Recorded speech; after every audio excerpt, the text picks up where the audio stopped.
Hello Adele and welcome to Beaver Curling Logtossers, my first review which will be of Stay Close based on a novel by Harlan Coben.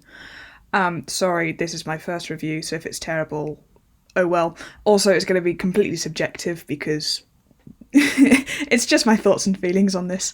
If you're listening to this, a spoiler alert if you haven't watched Stay Close, and also yeah. So I'm going into this with I went into the TV program with the theory that Harlan Coben writes the same book over and over again, often featuring the following tropes: a lawyer, a missing person found years after their disappearance, someone has daddy issues, more than one person is involved in the killing, but not the two people or more than two people involved with the killing don't know that each other were involved. A long-time friend of the main character is responsible for the killing, and some random criminal organisation is just brought in for no particular reason. I will be telling you at the end whether or not I felt that these things were included. Also, I've got no idea how long this review is going to be.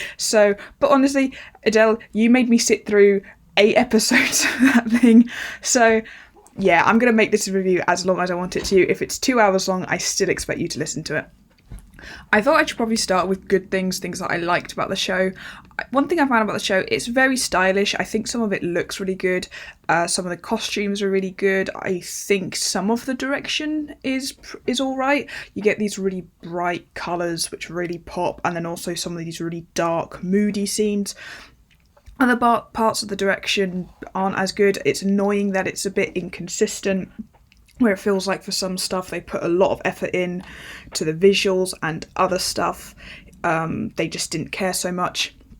Also, in terms of direction or like writing or whatever, someone really loves flashbacks. Every 5 minutes was like a flashback.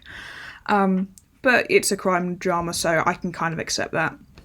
I would say there were some good performances in the show. I thought whoever played Ken and Barbie, they were brilliant. I thought Jo Joyner was quite a nice presence in the show. I just quite liked her.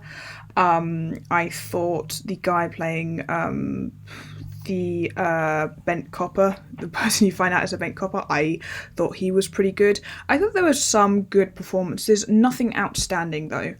And also I'd say some of the twists were good. Fair enough, I didn't see them all coming. Some of them worked, some of them were fine.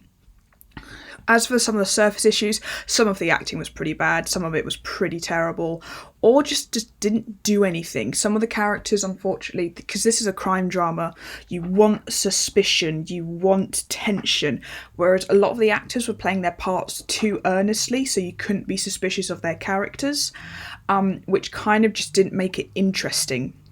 Like I said, also, in terms of the acting, some of the actors I felt bad for because some of the dialogue was just weird. It just felt bad. Some of it just felt really weirdly cryptic. And, there were so many scenes which could have been cut shorter.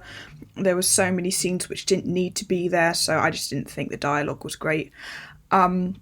Like I said, some of the direction is a bit inconsistent. At the beginning, you get these really, really bright colours contrasted with some really, really dark scenes, which I thought was fun, but then after a while it kind of dulls.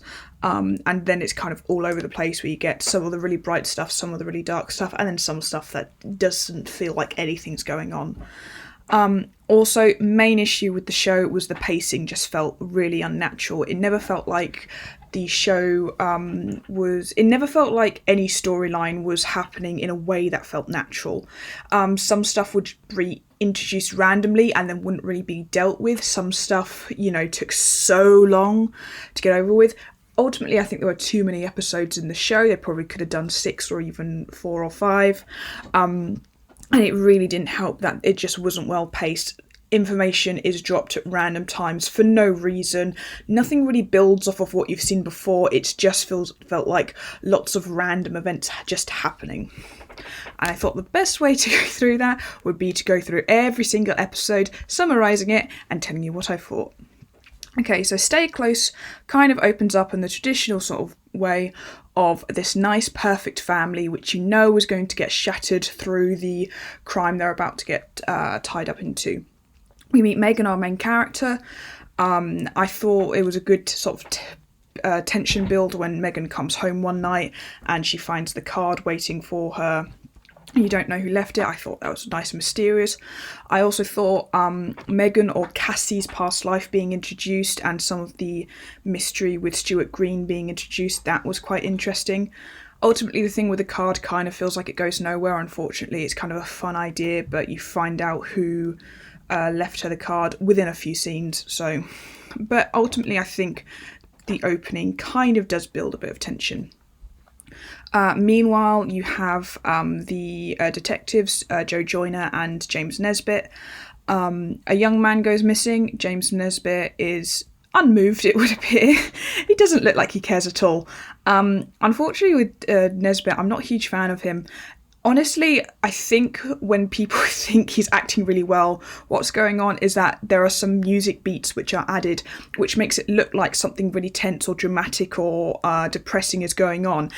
He's not, but his face doesn't match the music or the tone of the show. The tone of the show is all over the place anyway. But his face does not match the music. It's the music trying to convince you that something is going on. Some of the music I really didn't like. I just didn't get it. It just sounded really weird. Other bits of the music and soundscaping I thought were really, really good. Unfortunately, again, it's another thing that I just found a bit inconsistent in the show. But that, again, is just my opinion. I would understand if someone really enjoyed the music. I just thought some of it sounded really, really weird. Also, you find out that James Nesbitt and Joe Joyner were married. It's a lot of the couples in the show, just the age differences are weird because they are 13 years apart in real life. And also, I'm pretty sure that a police officer, a partner, you're not allowed to be partnered with like your ex or something. I would think you'd have to be divorced for a long time. It's a weird kind of chemistry that they've got. I don't think it added anything. I think you could have just had them just being friends. But anyway, Nesbitt quickly links the disappearance of Carlton Flynn, the modern disappearance, with the case that got away. You know, the Stuart Green case that had haunted him for years, and he was so devastated when he couldn't solve it. Yeah, he looks really, really devastated with his lack of expression. Again, yeah, Nesbitt doesn't really seem like he cared about this case, but he can instantly remember anything about it, but the audience never gets any kind of recap about it. We don't really get that much information around it. It would have been really nice to have started the series with a solid set of facts of, well, this is the disappearance that happened then, this is the disappearance that happened now. We never really learn much about who Stuart Green is, apart from the fact that he disappeared, he was married, and he was in a relationship with Cassie. We don't get lots of information about him, so it's kind of hard to care what's happened with him, which is actually a problem going through the series, is that you don't learn anything about many of the victims. You take a show like Unforgotten, for example. Unforgotten is a show which where detectives look into cold cases, so often you talk to witnesses and you just have general recaps of what the previous police investigation did. Whereas this show doesn't give you any information about the old investigation. It just says Stuart Green and Carlton Flynn, their disappearances linked. What is the link is that Carlton Flynn disappeared 17 years to the day after Stuart Green in a similar-ish area. They never confirmed that it's in exactly the same place. People do later, but the police didn't know that. So the link is so tenuous. Like, I don't know. Oh, another issue with the thing. You don't get an idea of the kind of town or city that they're living in. I don't really know what the area is. But I would have to, because sometimes it looks like more built up like a city, but also the way that they talk about missing persons is that they say, oh, one person every year in this area has gone missing. Well, the town must have a tiny population and a criminal record that is just in the ground if they think that all these things are connected just because they happened in the same place around the same time. The links between the cases I just found really tenuous. I couldn't believe it at first, and I think more information around the crimes would have really helped to have, made me believe that these things were linked rather than know it just because as an audience member I have to know it in order for the plot to continue. Also, I found when Nesbitt points out that Carlton Flynn was hanging around somewhere, Stuart Green was hanging around, he just remembers that information really randomly. He sees it on a map, but not like a satellite map where you've got like a picture of the area, just this like random map with blobs and streets. So either he knows this area really, really, really well, or that was just a kind of random thing that the writers threw in just because they needed another link between the characters. And even then, it just felt random. It felt a bit miraculous, and it's hard to get on board with the fact that these cases are linked with so little information on them. From this point on, all the characters begin getting really cryptic. A lot of the dialogue is too cryptic. When Megan and Lorraine meet up, the way that they talk to each other, it kind of just feels a bit weird at points. I would say I think Sarah Parish, I really enjoyed her in this. I thought she gave a really good performance. But yeah, some of the dialogue, with the way that some people talk about some issues, it just felt random. We'll get more into that as the show goes on, because it's a consistent issue through the show. But it doesn't make sense, because you get the idea that already the pace is slowing, and there are scenes where just nothing is happening, and it's all people trying to look mysterious, but a lot of the actors aren't performing in a way that feels suspicious or mysterious. Also, I think around this point, Megan's mother-in-law has, I think, Alzheimer's, they say. She calls Megan to say that the man who's stealing her slippers comes back. This is kind of relevant, but we never find out why someone's stealing her slippers, or I think that's what she says. Why is some guy stealing her slippers? That doesn't go anywhere. I don't know what that was. Yeah, we find out someone from Megan's past life is coming to visit her, but the slippers thing, that means nothing. It's just one of these random things they threw in to build tension and mystery, but doesn't really pay off that well. Main issue with episode 1, I think some of the tension building was fine actually. I think introducing some of the characters, that was alright. The issue is, in the last 30 seconds of the show, the information drops loads of information really, really suddenly. Okay, so you find out Megan went to Vipers one night. Kaylee was also at Vipers the night that Carlton Flynn was missing and was hanging out with Carlton. We also discover that Cassie and Ray were in a relationship in, Cassie / Megan's past life, which honestly is a reveal that they probably could have saved for later. Basically, all the storylines that we find are linked really, really quickly and don't feel natural. And that, again, is an issue with the pacing, where the pacing doesn't feel natural. You could have saved some stuff for later and have it build up in a better way, whereas it kind of just dumps a load of information really, really quickly. Speaking of information dumping, episode 2 opens up not quite resolving, but explaining Kaylee's links to Carlton Flynn really, really quickly in a way that I kind of had to rewind and see it all happen again. It happens really quickly, it feels random and uncalled for because there's no real reason for the viewer to learn this information. It's all learnt through flashbacks. Kaylee doesn't tell anyone about this. So we see flashbacks of what happened to Kaylee that night, but for no real reason apart from the fact that the viewer just has to know this information now for it to make sense later. So that's why it feels quite jarring and unnatural. Nothing in Kaylee's story feels natural. Some parts of it don't make any sense. I feel like Kaylee only really exists as a character for plot convenience. It's annoying because I think she's fine as a character. She just doesn't really do anything apart from, help get other characters together and help get certain people in certain places at certain times. She doesn't really do anything as a character. Also, most of what happens in her plotline, there is a kind of real lack of foreshadowing and a lack of clues, so stuff kind of just comes out of nowhere.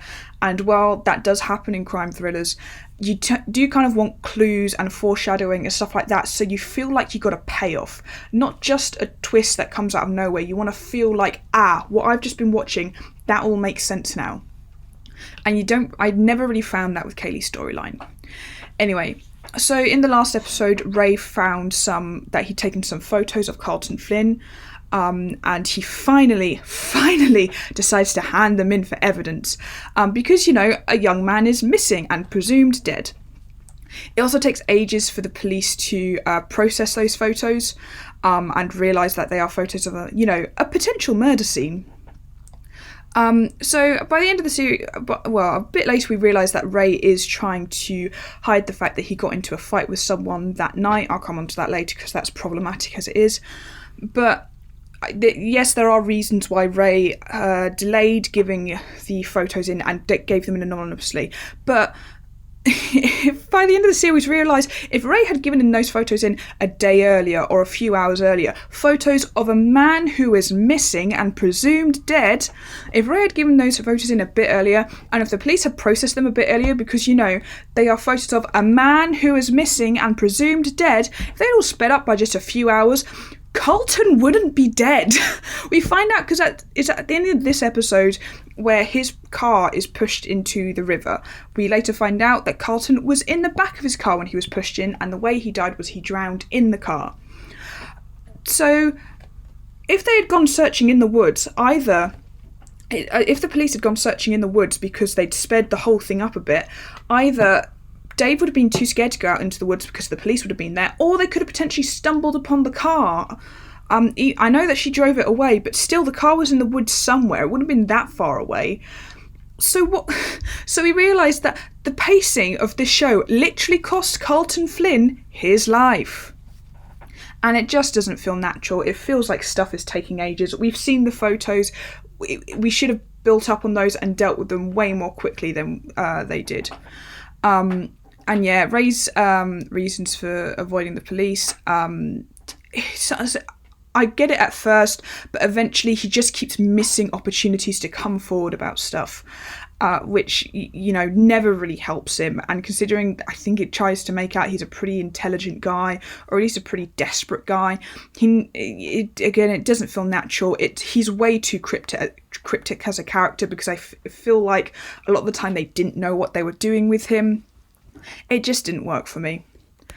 So I think this is the episode where Eddie Izzard, I will say, Eddie Izzard, I actually thought was a good addition to the cast. I thought Harry was a good character. I actually liked him. He had a good presence. He's well acted.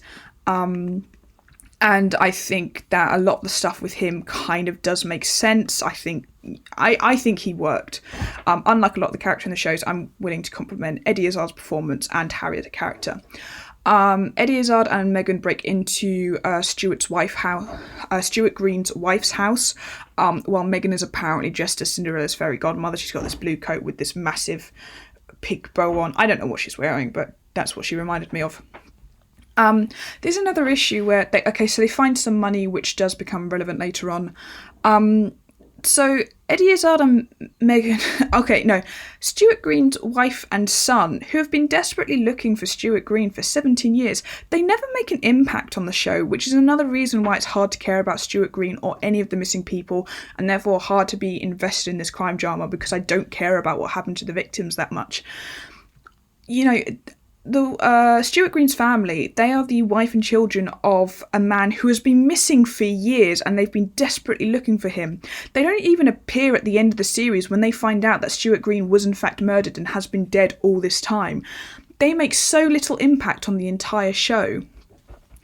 Also, I'm willing to admit at this point that Harry was my original suspect, but then I quickly realised he was going to die, so I switched my suspect to either Lorraine or Ray's friend who works at a bar, who apparently we learn later on is just chill with helping Ray cover for murders. He's fine with that, so why wouldn't he be a serial killer? But anyway, they became my two lead suspects after I realised that Eddie Izzard was going to die. We also learned in this episode Jo Joyner is really struggling to be a working mother. She, is really struggling to balance childcare with being a good police officer, and she succeeds in both, and her colleagues just seem to offer her no sympathy, and James Nesbitt is just enjoying making her life miserable because he's a petty and bitter ex. So it was really hard to like James Nesbitt's character after seeing Jo Joyner struggle so much to, work on her career. One thing I did note around this point is that one interesting thing I found about this book or series is that it focuses, I mentioned before, Harlan Coben has a thing of people who disappear for a long, long time, and also criminal organisations. This series kind of does stand out a bit more because it focuses on Cassie, who is the person who has disappeared for a long time, and it focuses on the people kind of involved in the more criminal stuff. So we have Harry, who is a drug addict, and Cassie/Megan, who was a stripper, worked at a club. But I think, unfortunately, it doesn't do much to explore this aspect, which I really would have liked. I really would have liked delving more into Cassie's past, or the past of basically any of the murder victims. And, just kind of flipping it on its head a bit more of the traditional Harlan Cobenism of someone who disappears for a long time. Looking more at why Cassie disappeared exactly. We kind of get a general gist of it, but I think they could have done way more than that, just because it was kind of a unique selling point of this book as opposed to other Harlan Coben books. But I think it was a good idea to kind of flip that around anyway. So I think in this episode they do establish that some form of serial killer is present who is killing young men around the same time. It's kind of difficult to get that there's a serial killer, especially when the show is also trying to have its cake and eat it too by establishing that Stuart Green is still alive. So it's trying to tell us, hey, there's a serial killer who's been killing all those people. Although one of the people that we think is dead, he's actually still alive. That's what the show wants you to think. So it's kind of, it didn't really make sense. Oh god, this is the episode where Ken and Barbie enter the room. I really liked Ken and Barbie. I really enjoyed they were so well acted. I kind of enjoyed their vibe. Here's my theory. I think Stay Close grabbed Killing Eve by the ankles, tipped Killing Eve upside down and shook them so hard that Ken and Barbie fell out of their pockets and Stay Close made off with them. They were just really fun and quirky characters. But this is a series which pads the runtime with a lot of quirky character stuff, like, I know, Ray's photography, some of the musical numbers, Ray's friend who seems quite fun, but only really exists for Ray to kind of monologue with him. A lot of the quirky character stuff they try and pad the runtime with just doesn't work. So unfortunately, Ken and Barbie, I really, really enjoyed them, but they did point out how much of a slog the rest of the series was, and unfortunately, they were so well acted. They did kind of highlight how, unfortunately, I just don't think a lot of the other actors did a great job. But I really enjoyed Ken and Barbie. They made the series so much easier to get through. They were a lot of fun, and honestly, I want to see more about their backstory. I could watch an entire series about Ken and Barbie. They were really good. So at the end of episode 2, we get the twist where we see Dave, Megan's fiance, pushing the car into the lake. It's a cool twist. It builds tension. It turns Dave into a bit more of a character. Unfortunately, Dave then disappears out of the series for a while, or he's only in like one scene per episode. So he's kind of a nothing character, so it's kind of hard to care about this when it feels like the character who's doing this means absolutely nothing to us. Again, there is a real issue with pacing in the series. I kind of summarise that this series, it's fine as a binge watch, but I think if I were watching it week by week, I don't think I would have continued with it. But yeah, it was a good twist at the end. I admit that actually it did go somewhere kind of interesting, but we find out the resolution of this twist way later, and also nothing has happened to build on it. The guy who plays Dave still plays him too straight for me to be interested in him or suspicious of him, despite the fact that we saw him push a car into a lake, which was kind of cool. It doesn't really unfortunately, it was a great scene, but it doesn't really the storyline that it's a part of doesn't pay off as well as it could have done. This also is the episode which I think has my favourite scene in it. It's either episode 2 or episode 3. Basically, Ray's friend Guy has gone missing. Ray then calls Guy, and then he hears Guy's phone upstairs in his flat. It's a really cool scene. There's a lot of tension when you realise that Guy's phone is hidden in the flat, and then Ray kind of has to dispose of it because he thinks he beat up Guy. It's really nice, it's creepy, it's tense. But why does Ray have Guy's phone? I don't think they ever answered that. I mean, I suppose that when they were fighting, he could have just taken it, or he could have accidentally gotten it home. But it's never really addressed, so it's one of the best scenes in the series, in my personal opinion. But it doesn't go anywhere. Yeah. Episode 3 was sure to annoy me because it began with a bad cover of a good Radiohead song, which I really like. I didn't get the dancing thing, I didn't get the singing and dancing bit. I'll talk a bit more about that later. Also, there you see some shots of Ray at the pier. I'm pretty sure they just repeated the same shots from the episode before. I watched them back to back. It also occurred to me at this point, what do these people do for a living? What is Megan doing for a living that she can afford to just run all over the place looking for, a potential killer? I don't know what work Ray is doing that he has so much time to just stalk Megan. Again, timing. We also see at some point Harry spoke to an accountant saying that he thought Green had stashed some money away, and that loads of people thought that Cassie and Green had run off together. but potentially because of COVID, the cast was very limited. Also, that is another thing with the acting. I do feel like some of the with some of the scenes, some of the cast had to be either separated somehow or socially distanced because of the COVID situation. I think that's why it explains some of the clunky performances. Some stuff it doesn't excuse, but some of the stuff I assume was a COVID issue. I feel that must have been really, really rough on them. I do feel bad about that.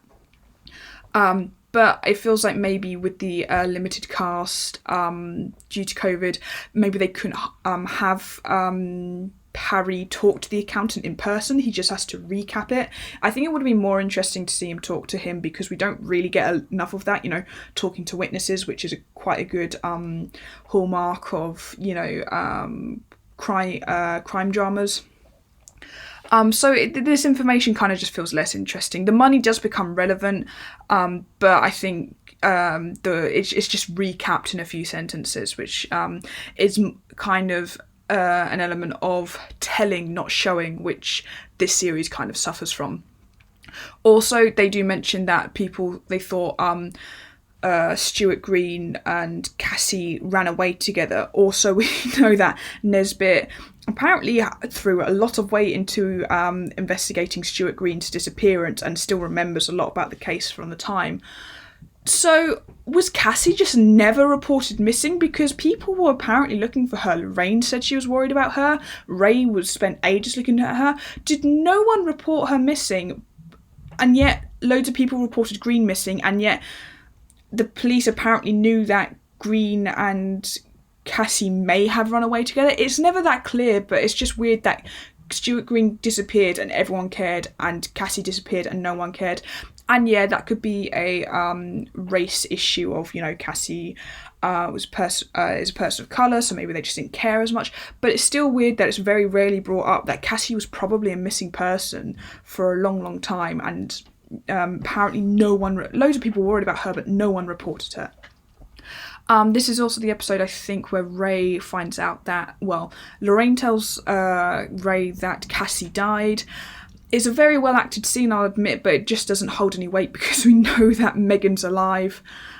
It would have been better, I think, if Ray either didn't know what had happened to Cassie and was just worried, or if he had suspected for a long, long time that she was dead, because having the scene in there, again, kind of just breaks up the pacing, because we know that Megan's fine. Megan returns to Vipers again. It kind of feels like she only goes back to Vipers both times for plot reasons. It never feels natural for her character. Also, Nesbitt complains about so much, just complains about the office, and it's just, this stuff goes nowhere. There is no reason for Nesbitt to spend so long complaining about stuff. It's just time wasting. Again, the pacing was such an issue for me. You then realise that one of the police officers turns out is a bent copper because he's trying to get money to pay for his daughter's well-being. Wow, Kat, the corrupt police officer from The Stranger, enters the chat because this plotline was used before in the last series. To be honest, this plotline was fine. It's a bit overused, but it was fine. Like I said, I really like Ken and Barbie. They were a really good presence. I actually thought the guy who played Del Flynn, I only know him from Mum, the TV series. But I thought in this he was really good and gave out actually a very effective performance. I love the scene where he's lying down on his son's bed because you can tell how worried about he is for his son. He does give an element of desperation, an element of a level of grief. I thought he gave a really good performance. They just didn't use him much. Again, with so many of the families of the victims, they did not do anything with them. So but the plotline with the cop from The Stranger being slightly corrupt, with Del Flynn paying Ken and Barbie, it all made sense. It was all logical. I thought the police officer was quite a character and he felt genuinely trapped by his financial situation and his decisions. It helped to explain a few plot holes. It was good. I really liked that at the end he did try and help Megan and Kaylee, and he realised how wrong what he was doing was, and he tried to get out of it. His death at the end, I thought was pretty. At the end of his story, it was shocking enough. I thought it was pretty good. Ken and Barbie, their story and their lives, I suppose, they came to quite a natural end when they were killed. They kind of got in too deep. I felt really bad for Adele when he was arrested. His character motivation, it made sense, it worked. Still, there are some... Still, some of it does feel a bit random. Like I say, Ken and Barbie do feel like they've come out of a different show. Some of the stuff, it's kind of weird how they just link absolutely everything that is going on to Carlton. And also, it's a very logical storyline. It makes sense. But unfortunately it's not emotionally effective due to lack of screen time with Del Flynn, who is, grieving. It was a good storyline. It felt a little bit out of place, but I think maybe because it was a very good storyline in a series that didn't have a lot of great storylines. And at this point, one issue I realised I had with the show is that, like I've said, all of the victims that they begin listing now, they are all just names and faces. We never learn anything about their backstory. From here, the show becomes a bit of a soap opera. There are lots of story arcs thrown in, like the breast cancer, the Ray and Cassie meeting and sort of being ex-lovers, Nesbit and Lorraine meeting and also being ex-lovers, planning for an upcoming wedding, which they don't really talk about that much, and the corrupt police officer and the Ken and Barbie thing, which, ultimately makes sense but doesn't have a lot to do with, the actual mystery. Doesn't really feel like it goes anywhere. So we don't learn much information about the crimes and the disappearances and who the victims actually were. We barely see any families of the victims, even though some of these people have been looking for, a husband or a brother or a son for almost 15 years for some of them. It doesn't give us a host of suspects or any clues to ponder on or play with, which would have made the show really, really interesting and helped foreshadow things and hint at things and led to a really, really good payoff. The murder victims just feel really random. By the end, they kind of are. I think some parts they wanted to build tension, they didn't really work because, again, they were just nameless, they were characterless, and so that was a real issue I had with the show where like I said, I almost didn't care about the murder victims. If you don't care about the victim, it's really, really hard to care about catching the killer. So, episode 4. Megan and James Nesbitt meet. It kind of doesn't feel like anything happened here because we're kind of bringing up issues. We're bringing up information that we kind of knew already. We find out Megan saw Stuart Green's body. Again, I was going to say, I like Harry, but he goes to see Megan and hangs out with Megan's family, and it kind of just feels random and awkward and out of place. It is kind of more soap opera stuff. I believe this is the episode where Harry is killed. It's either this episode or next episode, so it's giving him a kind of heartwarming goodbye. But again, this is a crime drama, and it's not a very effective one when it comes to character motivations and character development. So unfortunately, it's a decent bit, and I think, again, I really liked Eddie Izzard in this role, but it just doesn't do much for me. I would like to point at this point, so Ray chases 2 teenage girls into the forest asking them questions, and then asks his friend to help him stalk the teenage girl. So again, Kaylee's plot stuff kind of feels more like plot convenience because this only happened to get Ray and Megan in the same room. So it's less about Kaylee and more about other things going on. Kaylee's plot stuff is just plot convenience for other plot stuff. It also feels like a good time to mention that. So Ray and Cassie were engaged 17 years ago. If we take the ages of the actors to be accurate to the ages of the characters, 17 years ago, 17 years before they filmed this, Ray would have been 32 and Cassie would have been 18. So, and they were engaged, so they must have been dating when Cassie was like 16 or 17 and Ray was 30. So at this point, this is no longer a relationship. This is Ray being obsessed with a teenager that he groomed. A desperate teenager who had lost her family.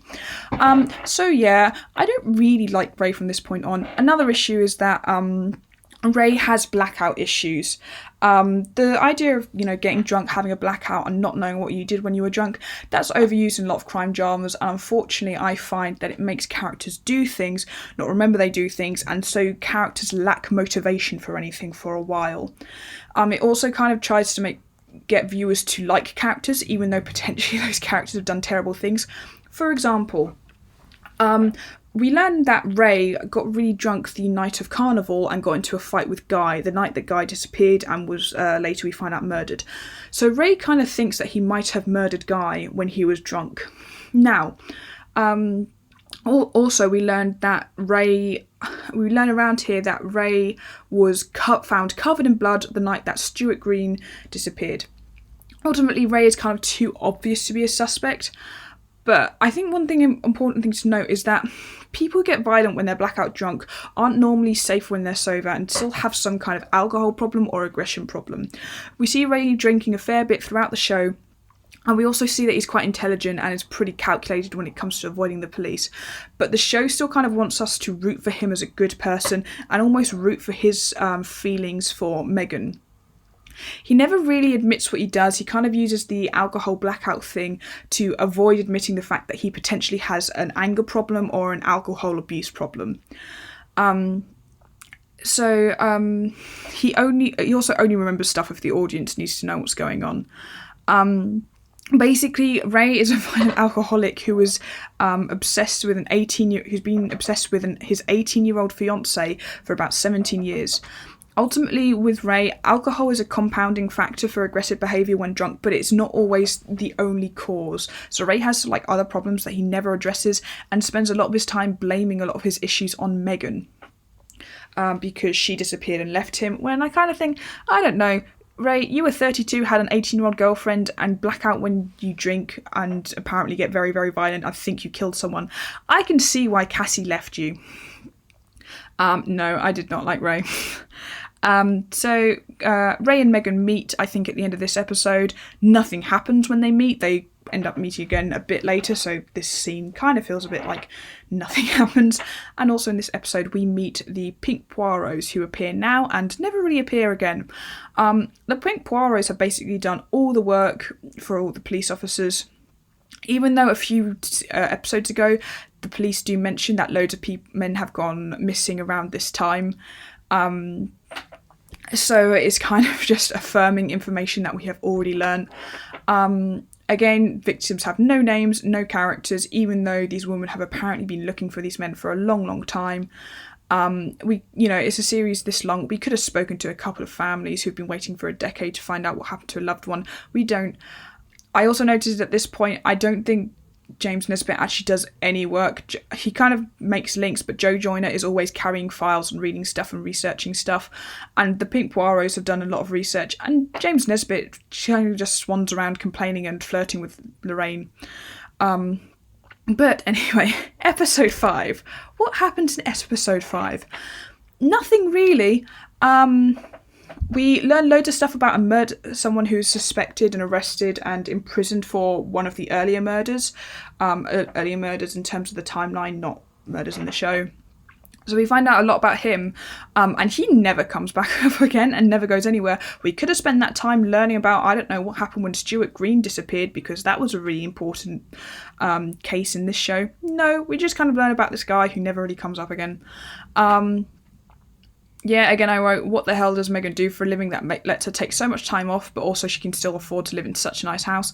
And also, what does Dave do for a living? Again, he's still kind of a nothing character at this point. We also learn at some point that the murders take place every year on Carnival. What is Carnival? I don't know. Because the Christian carnival is before Lent, which is normally around February or March, but this carnival apparently takes place on the last Friday of April, so maybe it's just me being super ignorant, but I don't know what's going on. I don't know what carnival is. They never explain it, because they never explain anything in this show. They just say, yeah, the murders take place on Carnival, and we just have to accept that. So Ray and Megan meet in the sculpture. We see a flashback of when they met in the sculpture when they were younger, when Ray was 32 and Cassie was 18. Also, they fill the sculpture with candles, and it kind of looks like Ray is about to sacrifice Cassie in the name of Satan in order to further his photography career, which honestly I think would have been a more interesting avenue for this series to go down. So they meet, Megan ditches him again. Ray... Okay, so at some point, Ray's former army boss, who is Guy's partner, who is pregnant with Guy's baby. Again, Ray kind of still thinks at this point that he might have murdered Guy. So Ray's former army boss randomly appears and pulls a gun on him. I don't know how she did this because it's a massive gun. So even if she drove to Ray's place, she would have had to get the gun into the car and out of it without it being seen at all. And it's also the middle of the day, and we do know that, there are people who are like around Ray. Ray doesn't live in the middle of nowhere. There are people, he lives in the middle of town. There are would-be people around. So she apparently can just lug this massive gun just around. And also Ray gets snuck up on by a pregnant lady with a massive gun. How did you do that, Ray? It just looked really weird. It was just a weird thing. It lasts for about 10 seconds because we find out that the reason why Ray and Guy got into such a fight was because Guy was going to cheat on his wife. We don't really see much of Guy's wife at all. She only appears a few times. We probably could have done more with her. Admittedly, I think they did try and do a bit more with her with trying to make us care that Guy was missing because, she was about to have their baby, so adding some depth to one of the victims, but still I don't think it was that well done. So we find out that Guy was going to cheat on his wife, and that's why Ray got into a fight with him. It's a pretty good reveal. It kind of explains things a bit, but it still kind of and also I would say as a reveal it comes out naturally, but it still doesn't excuse Ray being so violent and, beating him up so hard that Ray thought that he beat Guy to death.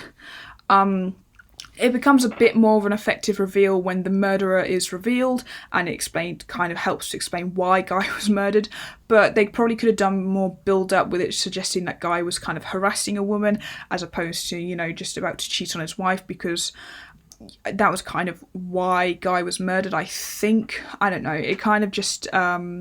it was fine. It was a fine reveal, to be honest. But it still... gave Ray kind of a clunky motivation to be keeping quiet about so many murder inquiries that he's involved in at this point, and not really doing anything to help try and find these missing people.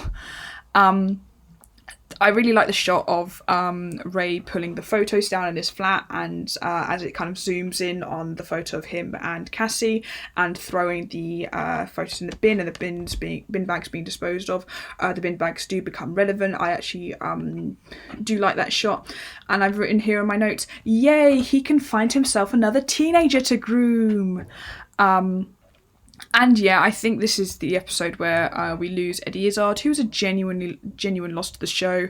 The character was pretty good and made sense considering considering Harry as the lawyer was kind of a tired trope which exists in a lot of Coben novels. Coben always has a lawyer. I thought Harry was a good presence. I really liked it. I think they dealt with Harry's death really well, that he was mourned, and it kind of did make me care about getting Barbie and Ken found. Unfortunately, that was an issue with you knew who killed Harry, so there wasn't as much tension there. Whereas you don't know who killed the victims, but you don't the serial killer victims, but you don't know anything about the serial killer victims, so they're harder to care about. It was kind of one plotline went one way, one went the other, and none of them met in a healthy middle of caring about the victims and finding the killer. But yeah, I mean, losing Harry was a shame. But like I said, my suspicions fell on Lorraine, because she was Megan's longtime friend, and also possibly Ray's friend covering something. Because again, he kind of just helped Ray just cover up the fact that he might have murdered someone. I don't know how the fact that Ray possibly murdered someone, loads of characters seems to be really chill about it. I still don't like Ray. So I think at the end of episode 5, Ken and Barbie go to kidnap and torture Megan and just end up kidnapping Kaylee, and then take her out in the house in the middle of nowhere that they've never mentioned or used before, and then hold her hostage there and then call Megan to come to them. So that all leads into the next episode, which, okay, so Ken and Barbie kidnapped the stripper who was learning to become a nurse, and she disappeared without trace. They also tortured Harry and made his death, tried to make his death look like some kind of suicide. But now they're kind of randomly kidnapping a kid and luring someone in and kind of giving them the opportunity to call the police. They tell her not to, but still she has a chance to get help from somewhere. It just didn't feel like their style. It felt random, it felt contrived and convoluted. It felt weird that they were suddenly kidnapping a teenage girl that they had nothing to do with. You would have thought that because they are bounty hunters for hire, they would have been able to find a way to, take care of Megan on their own time without, involving her family at all. And it just begs the question, are they just going to kill them both? Are they seriously going to try and leave witnesses? This kind of where the Ken and Barbie thing started falling apart a bit.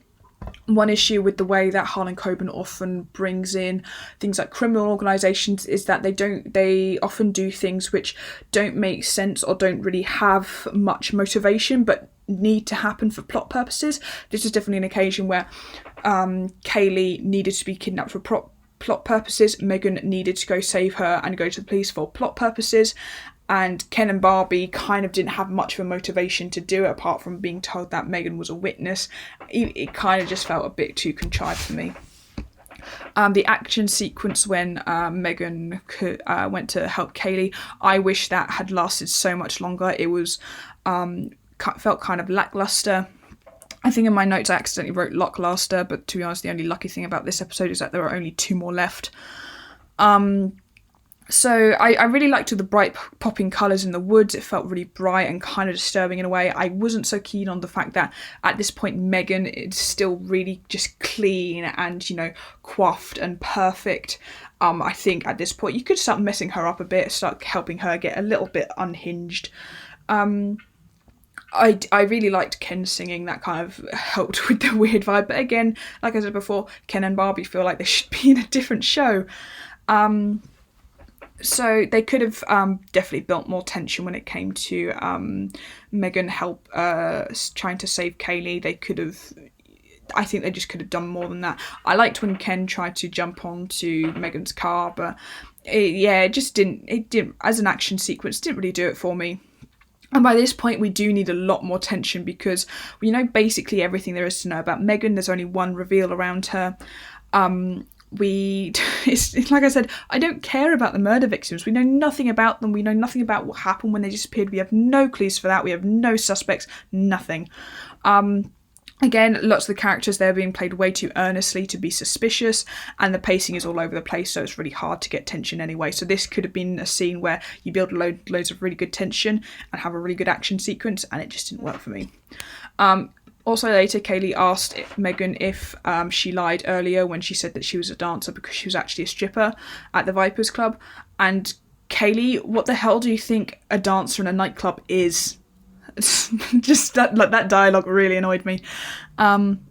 Anyway, so the bent cop at this point tries to do the right thing and is murdered for it. He tries to protect Kaylee and Megan from Ken and Barbie, and he was murdered. The murder was pretty good. It was quite a good sequence. It wasn't amazing, but I thought it was quite good.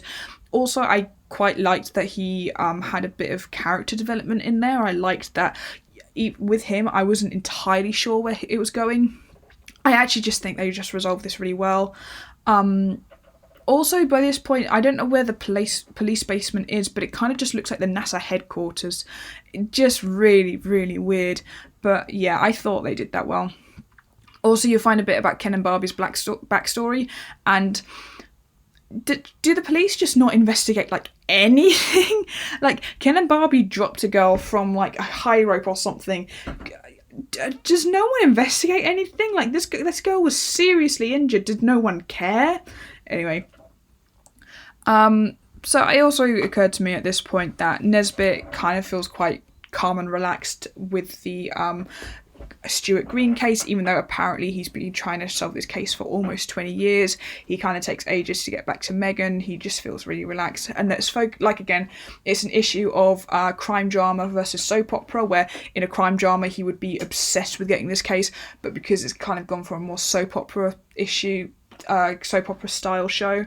They've gone a lot more for this, talking about his relationship with his ex-wife and his relationship with Lorraine, and it just slowed it down. I do appreciate Lorraine calling out that Ray wasn't in love with Cassie but was obsessed with her. I think the series would have been much better if either Ray had been written out naturally when he and Megan basically realised in the statue they weren't going to have a future together. I think you could have written Ray out and just got rid of him. Or I think if Ray had just gotten even more unhinged and gone crazy and crazy and crazier, he's kind of played to be kind of sad and desperate. I think if he'd gone really, really unhinged and really crazy, I'd feel more sympathy for him, because I would just feel bad that something is tormenting this guy so bad. Actually, he was kind of sad and kind of obsessive, and it kind of made me more worried for Cassie about the kind of guy who's obsessed with her, as opposed to feel bad for him that he had dedicated so much of his life looking for someone who turns out ditched him and didn't want to be found. Also, maybe this is a bad time, but I don't think James Nisbet should be sleeping with one of his witnesses. That kind of feels like a bad decision for a police officer to make. The police are acting really, really slow. The police never really gather lots of evidence. They kind of just find information, a few bits of information, and then work out who the killer is. It's not like loads and loads of clues are coming together. This series is 8 episodes. You could have had way more clues and suspects and gone through so much more and tried to pace it out a lot better. It kind of just felt a bit, it just felt slow. But apparently Ray and his friend can find out loads and loads of information after 5 minutes of Googling Megan's husband, where they find that he has some kind of, he was arrested for like ABH or something, I don't know. So basically 5 minutes after Ray decided to close the door on his relationship with a teenager, he decides to try and break up her engagement by drinking and getting into a massive fight with her fiance, which, while beating him up, reminds him of a time that he beat another guy up on a separate occasion and gives him flashbacks. So, yeah, toxic masculinity enters the chat. Just Ray being just this kind of violent, alcoholic jerk, it just doesn't work. I just couldn't warm to him, but the series seemed pretty determined that I had to like him. But anyway, all of this triggers a memory of another time when he was irrationally violent when he was drunk. Apparently this is an issue. And this leads to him for the next 2 episodes being just really weirdly cryptic, because rather than him being written out in a natural and sympathetic way, like I said, him being dumped and heartbroken, but him realising that he has to get over Megan, rather than doing this, the writers seemed to be stuck what to do with him, kept him in the show. Didn't know what to do with him, kept him in the show, and now he just spends 2 episodes holding on to a bit of information that we know he has, but never revealing it. And you can do that for a little bit, but it's 2 episodes he's doing this for, so it just felt annoying. At the end of episode 6, we get the cliffhanger that the police know that there is police officers know that there is a leak in the police station. But we don't care because we know who the leak is, and the leak was killed like a few scenes ago. So again, tension building, mystery building doesn't work because we know what's going on. Episode 7 kind of felt a lot like episode 5, where it kind of just felt like we were just recapping what we already knew. Ray breaks into Megan's house, again, standard Ray behaviour. The police then get into the house and Ray breaks out of the house. How did he break out of a house which is filled with police officers? We don't know. He just got out and then walked off. Also, nobody has noticed that a police officer has been murdered in the police building. And also that nurse that I mentioned that was killed by Ken and Barbie, no one really noticed her going missing. She was a key witness in Carlton Flynn's murder, but no one noticed. Megan and Dave have relationship problems. I don't care. Dave is a nothing character. It kind of just feels like more soap opera stuff used to pad the runtime. Rudy randomly confesses to being having been the guy who's pretending to be Stuart the whole time. We realise that he that some of Stuart's money that Cassie stole when she was running away was his money. There is never any hint to this. There is never any hint that Stuart owed Rudy money or anything. But yeah, that's the reveal. The reveal kind of appears and disappears. It was never foreshadowed. There were never any clues. It just doesn't feel like an interesting reveal. Admittedly, I did not expect it, but I care much more about whether or not a reveal is interesting than whether or not I anticipated it. So, for example, I kind of anticipated that wondered whether or not the corrupt cop would die. I wondered whether or not Eddie Izzard's character would die. Both of those things did happen.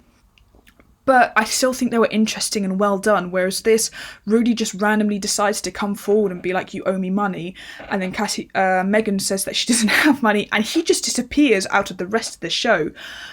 So it just feels like this plotline, which has been motivating so many characters to do so many things, just resolves in nothingness. Yeah. So, and, you know, like I said, we never hear anything about Stuart owing him money or anything like that, because the series was more obsessed with doing the soap opera style story arcs as opposed to doing the murder investigation story arcs, which this is a crime drama, you kind of have to do those. Also at this point, there's a police officer who sees Megan and Rudy talking, and I don't know, police maybe want to try and look after your witnesses a little bit.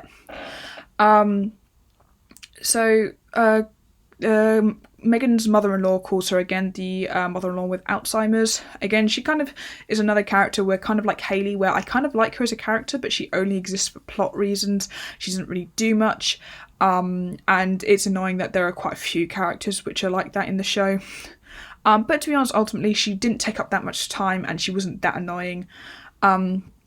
So Megan goes out to see her. Megan, I'm pretty sure if you're in police custody, you can't just like pop out to the shops. Ray, when trying to meet up with Megan, gets into a fight with someone else. Ray needs some serious psychological help at this point. He confesses to one murder and then not any of the others, even though he would surely know that at this point there have been loads of murders going on in the same area, and also Megan isn't exactly a suspect for them at the moment, so he could probably just keep quiet. Him confessing to the murders, again, it needs to happen for plot purposes, but it felt, I don't know, I didn't like it. I put here, Ken and Barbie are the best, they love tortoises, go tortoises. So the ending of episode 7, where they find all the bodies, that was a good ending to an episode. That was well done when they walk in and just contaminate all the episode. That was a good ending to the episode. However, I still don't care about the murder victims. I still don't care that they're dead. We don't see Stuart Green's family again, so they don't seem to care that he's dead. We kind of see Del Flynn. We spend out 30 seconds with him in the next episode. So they just did so little with, people who were murdered when they were young, that it kind of just doesn't matter to me that they were found dead this whole time, because they weren't even characters to begin with. But admittedly, episode 7 was a really good ending, confirming that they were all dead. I think they did that well. Episode 8 is definitely the best episode. It's not a great episode of TV, but it is better than all of the episodes combined, probably. The reveals are good. I just don't think it made the rest of the series worth watching. I'll talk more about the styles of the reveals later on. But I really liked this episode, especially because it starts out with the real Radiohead singing Creep. Okay, Radiohead aren't actually in the series, but you hear the real version, which is better than the other version, and that's just a brilliant way to start an episode. It's a great song. I forgive them for the weird dancing bit earlier. Not the bit where James Nesbitt sings, I don't forgive them for that, but I forgive them for the weird Ken and Barbie dancing. I really like the fight scene between Barbie and Megan. I thought that was a really well done, well choreographed fight scene. They packed tension and action into that. I thought it was really enjoyable. I also really liked the police chase with Ray. I think, Ray being caught by the police, that just worked. It was just a good moment of, tension and action, which they hadn't been able to get into the series that far. And it was fun to see Ray behind bars and in police custody, where he belongs. Again, I put here, he's just played to be kind of sad instead of crazy and desperate, which would have made me feel really a lot of sympathy for him, I think. Ray then combines the I thought you killed them and was trying to protect you trope with the I was drunk and blacked out but perfectly remembered every detail of the incident 20 years later trope. We find out that he chopped up Stuart Green's body and then confessed to Stuart Green's murder because he thought that Megan had killed him and was trying to protect her. We found out Megan didn't kill him, she just saw the body and ran away, which we already knew. It would have been so much more interesting if all this time this had been his motivation, that he had been obsessively trying to protect someone, and the fact that he had embroiled himself in a murder case was the thing that kind of made him go crazy.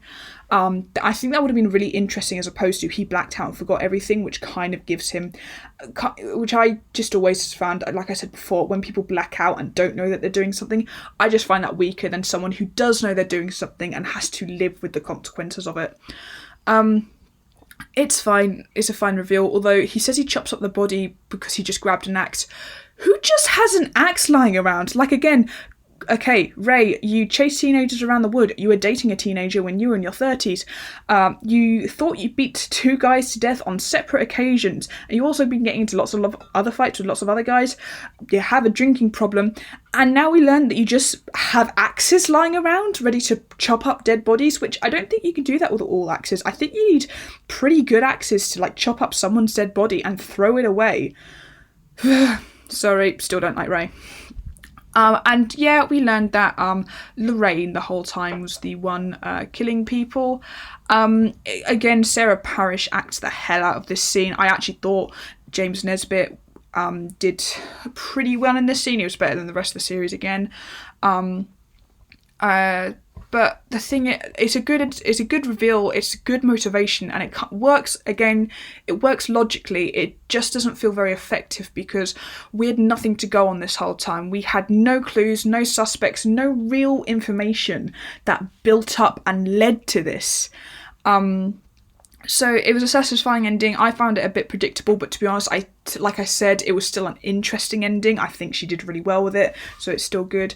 It just felt like it came out of nowhere. You could have said anyone was the killer and it would have made just as much sense because of the lack of clues, hints, foreshadowing, information, backstory that we'd got. The lack of everything that is important to a crime drama that you need for it to build up.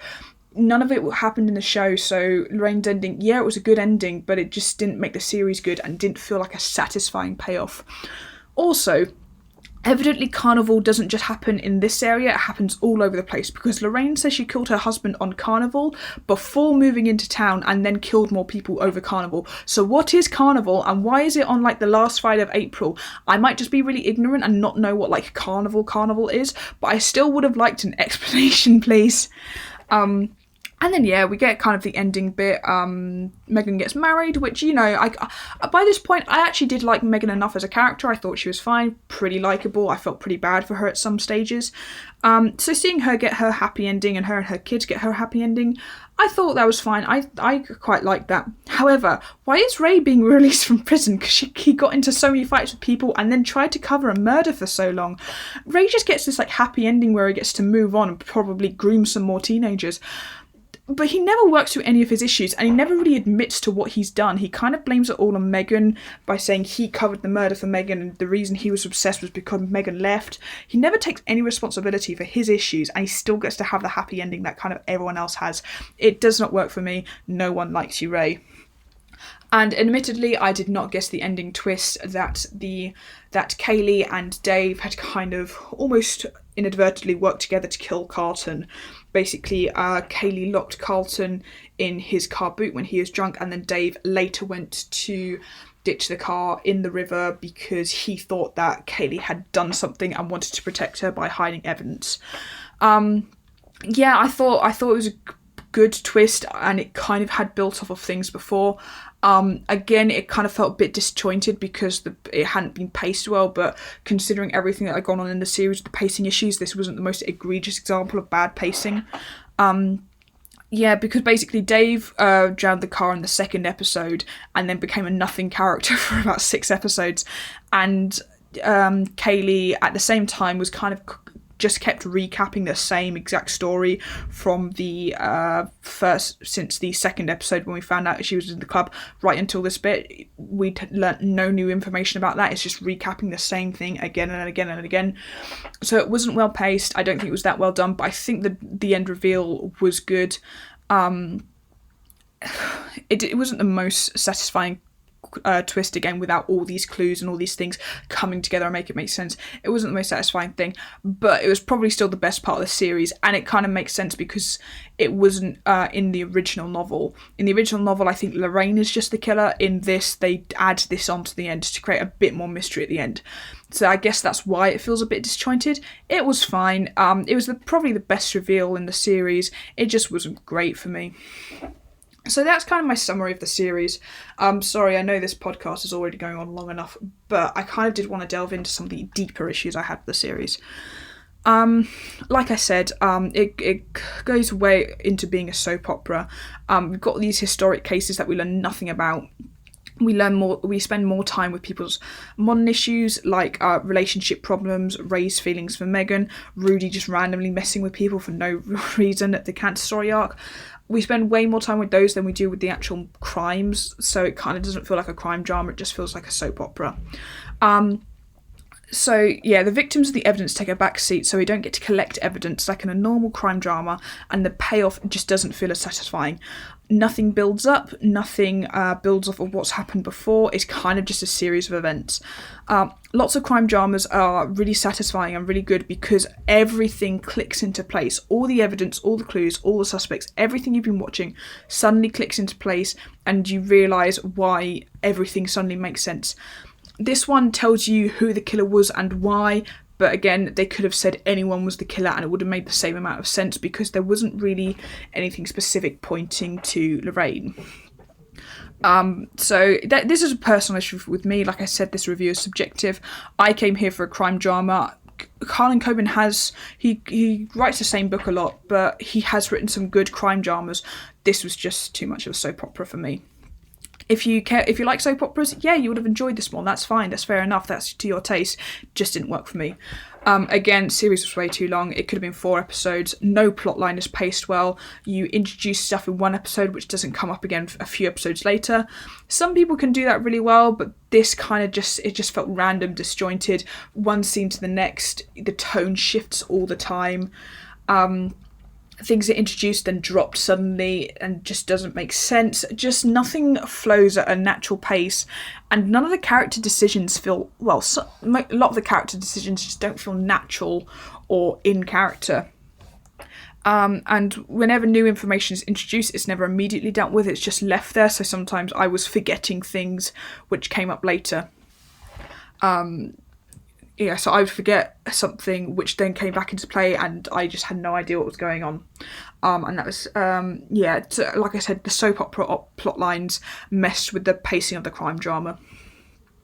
And also, because the pacing was so long and because, it was dedicated to doing a soap opera, some parts are just needlessly cryptic. Ray, I think, is the worst offender. He is cryptic all of the time. So many characters... the viewer knows that a piece of information or a piece of evidence is there, and it's being hidden to confound the viewer, which you can do for a bit, and which lots of crime dramas do really, really well, and can build tension. But normally it is concealed for a reason, whereas this feels like it's concealed for no reason at all. Especially when you consider you have so many flashbacks. So it could have taught us some things through flashbacks, like it did, for example, Kaylee. We learn everything about Kaylee through flashbacks as opposed to her revealing it and talking about it. Whereas Ray, we have to wait 2 episodes for him to reveal things and talk about things, and we don't really learn it through flashbacks, so it just felt inconsistent. So yeah, Ray disposing of the body, Megan and Lorraine, some of the ways that they talk about Megan's past, some of the ways that everyone seems to talk about Stuart Green. Again, the Stuart Green stuff is never really resolved. It kind of... you just don't get a good outline of his character.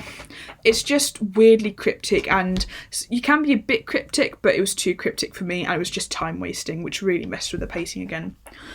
Now, the reveals.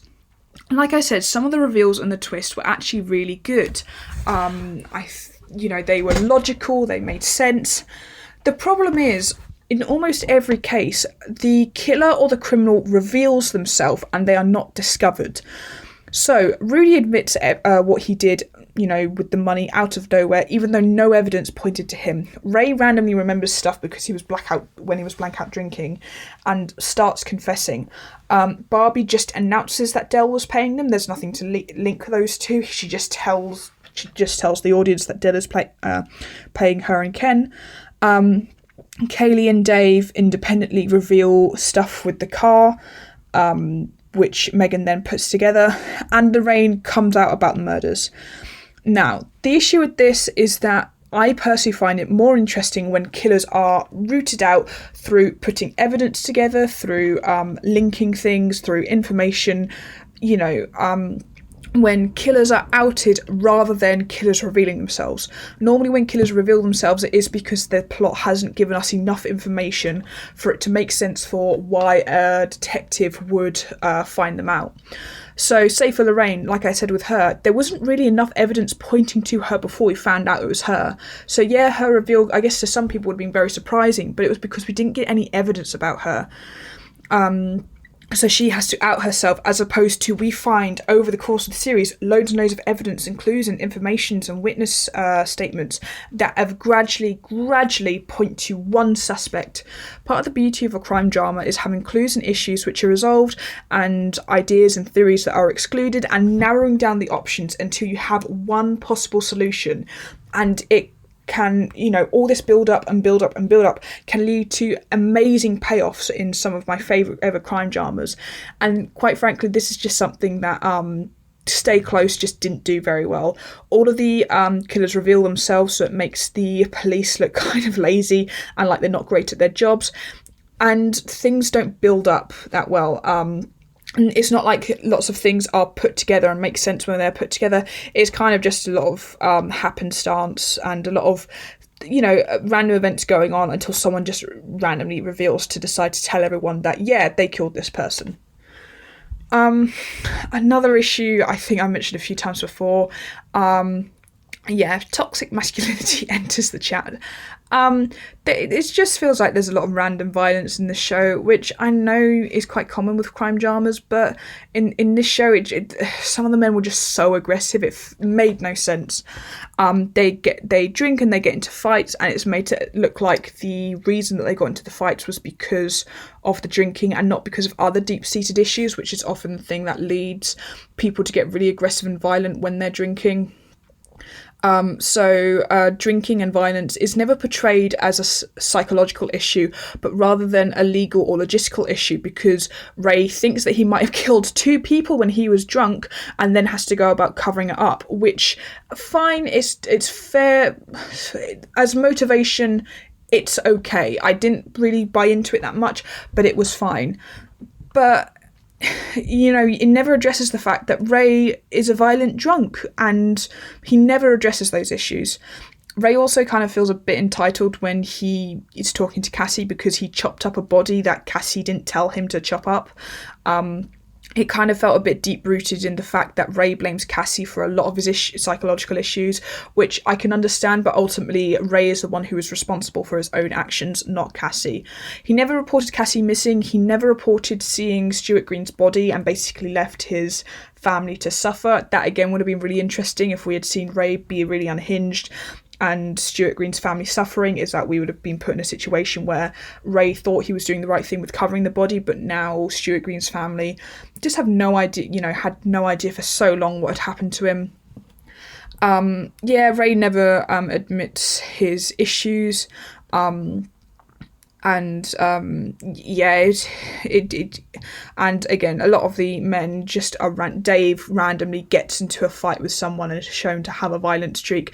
Nesbitt and Joe Joyner, there's a kind of awkward issue there, with Nesbitt being a kind of bitter ex who is sort of has no sympathy when Joe Joyner is having childcare issues and struggling to be a mother and be a good police officer.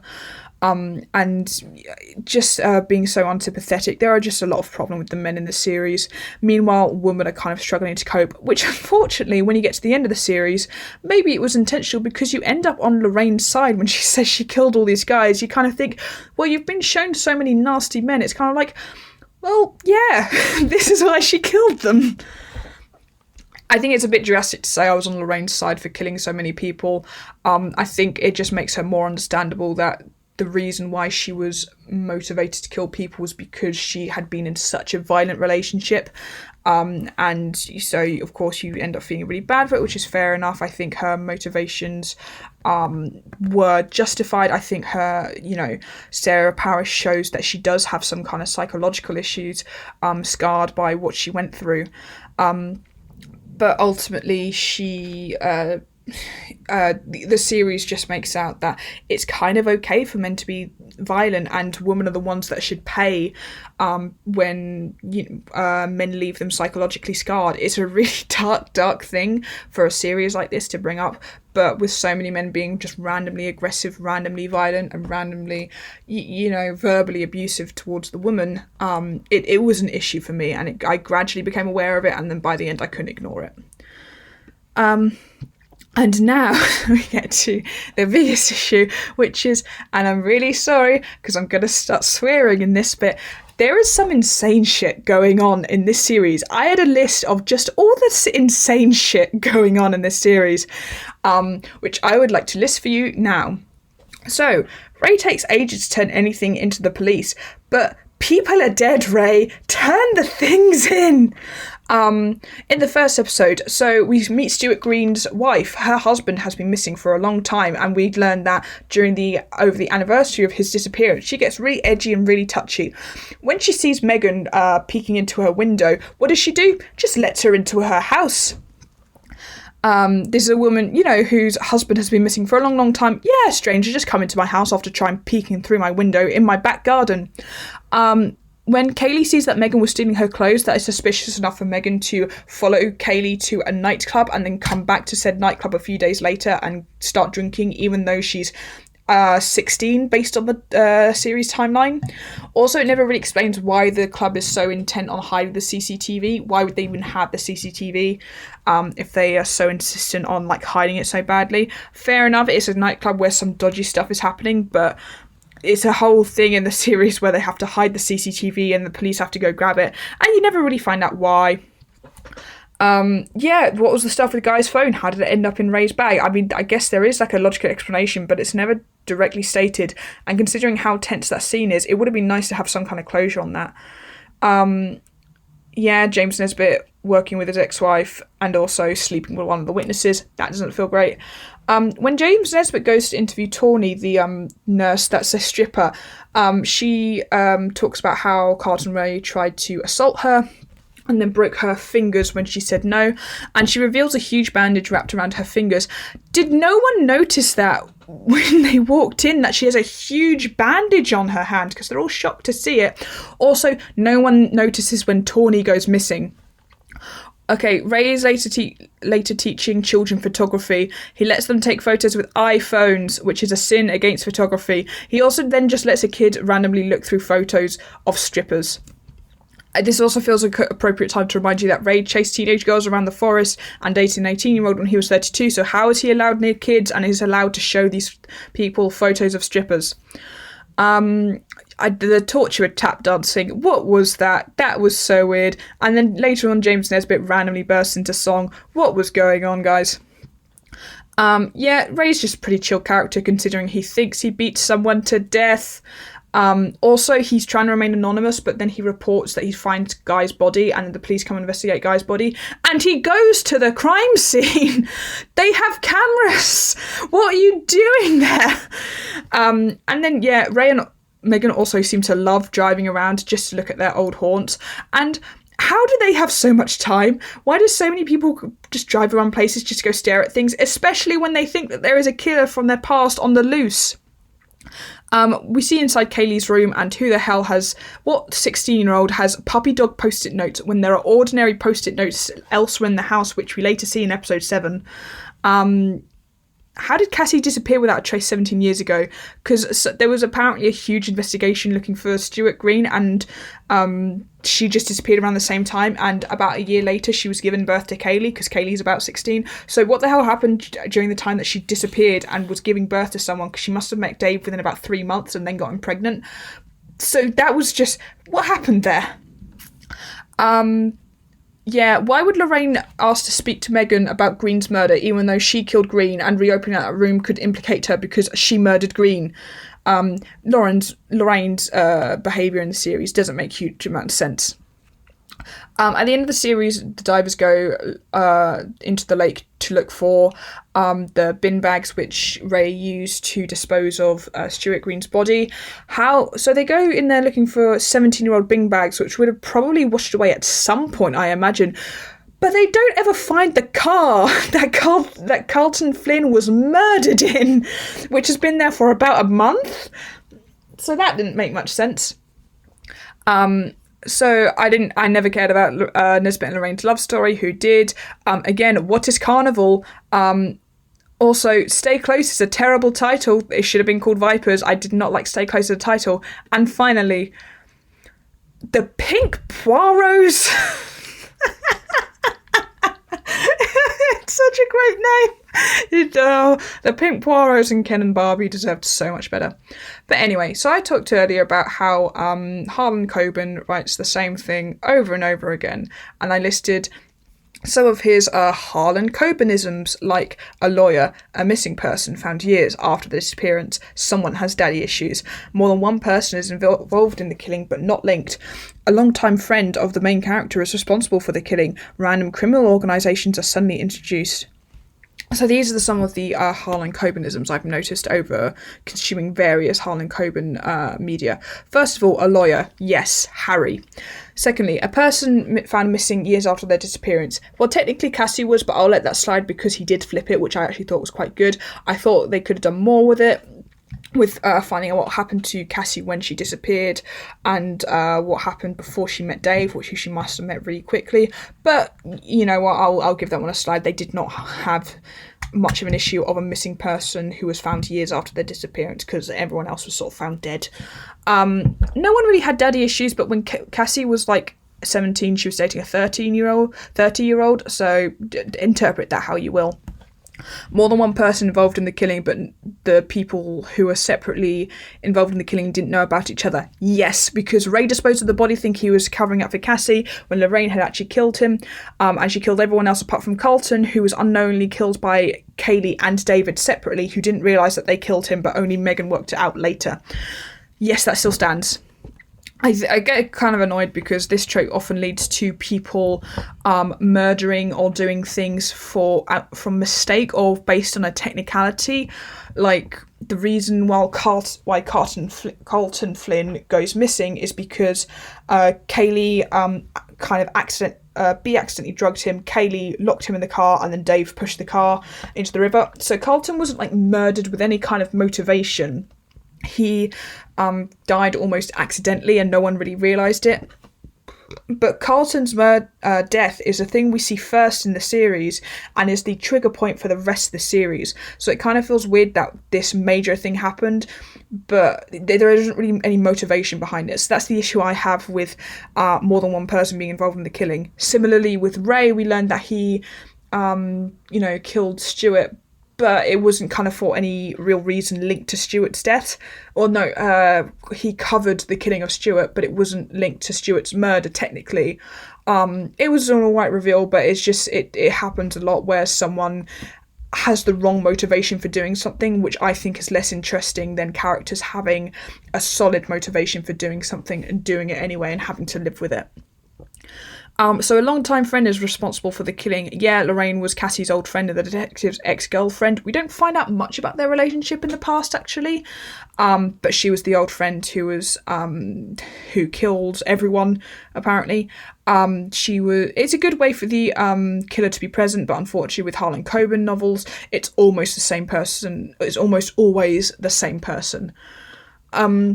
Introduction of random criminal organisations. Adele, Ken and Barbie count. They are just bounty torturers for hire. This helps for plot lines to just occur without major characters actually being involved. Here it was Del Flynn, who was kind of a side character, paying these two to randomly torture and kidnapped random people, which kind of allows some really good story beats. It was a good plot line and there were some really good story beats, but it wasn't linked to the overall plot, and it wasn't that well linked to anything else. And like I say, Carlton wasn't even killed by Lorraine. He was killed by someone else on accident. So the use of a random criminal organisation here, I liked them. They made the series so enjoyable, but it's just gives an excuse for characters to do things without any real motive. And also for Carl Coben, an unnecessarily happy ending where just everyone gets such a happy ending. Megan's is fair enough, but Ray, still don't like you, still belong in prison. So, as you could probably tell, I did not like Stay Close that much. Does that mean you shouldn't like it? Not at all. Like I said before, I think it got weighed down by the soap opera plot lines, but if you're into soap opera plot lines, that's fair enough. I didn't much enjoy it, but it doesn't mean that nobody should ever enjoy it. I see a lot of people have really liked it, and that's fair enough. That's their opinion. One comparison I would make is that while I feel that Harlan Coben often writes the same thing over and over again, I'm not a huge fan of Harlan Coben, but I'm a huge fan of Agatha Christie. And Agatha Christie, fair enough, a lot of her books are very, very formulaic. One thing I would say about Agatha Christie is that her books are generally lighter. They're not as serious. They're very relaxed, so it kind of makes sense where the formula is just reused again and again and again because you're, reading something really relaxed. I find that Harlan Coben tries to be more dramatic and build tension, and it doesn't really work because I've just seen so many of his tropes so many times before. It's still a good... the actual bare bones of the story I think is fine, and the twists and turns I think are okay. I think it's really badly paced and not very well executed, but I think the bare bones of the story I think it's works in a logical sense. I just don't think it was executed that well. It's perfectly watchable. It's short. It's 8 episodes. Each episode is 45 minutes. It's got enough of a decent story. Like I said, some of it looks incredibly stylish. Some of the directing is actually really good. Some of it, like I said, was lazy and didn't really do much. But other parts of the directing I really enjoyed, looked really good.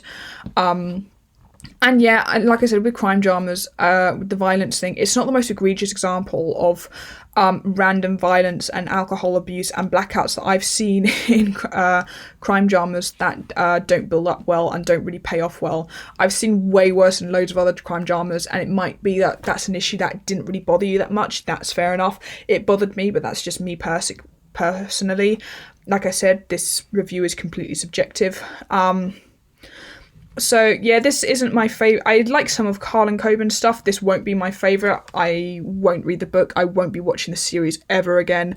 Some of his books are good. Some of them are fine. I can't comment on the book that much because they changed so much in the series, but this series doesn't make me ever want to read it. But yeah, just conclusion. I think the series was kind of exactly what I thought it would be.